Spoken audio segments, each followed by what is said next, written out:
由前立委当时嘛是工党主席王义雄所发起关怀生命、追求和平的公投提案，联署列车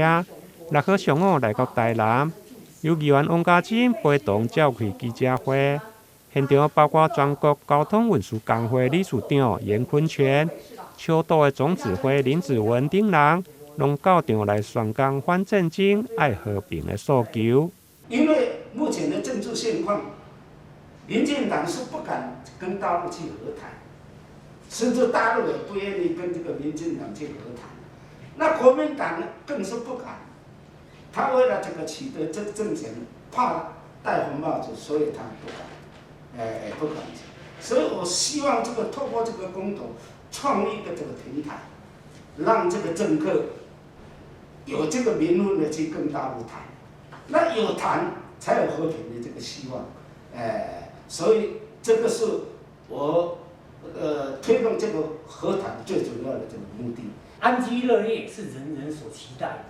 的，这也是我们这些人愿意站出来去推动这个公投。那希望呢，大家在这个阶段是提案人的联署，所以也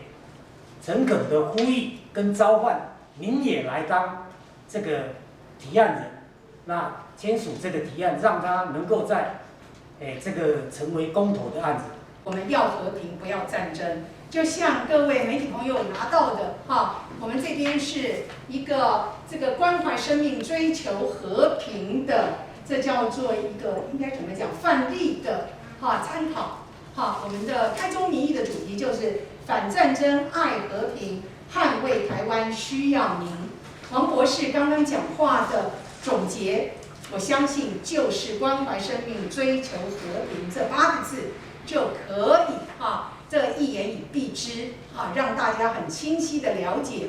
王博士所以站出来作为公投的发起人他的目的何在？因为俄罗斯甲乌克兰的战争，互台湾人更加唤起危机的意识。有人讲，今仔日的乌克兰，就是明仔的台湾，为了避免战争伤害两岸人民的生命财产，因此关怀生命、追求和平的公投提案，希望伫7月底会用完成第1阶段的联署门槛。会长议员王嘉珍当时嘛提供服务处作为联署的据点，公开争取民众的支持。台南新闻林根采访报道。谢谢。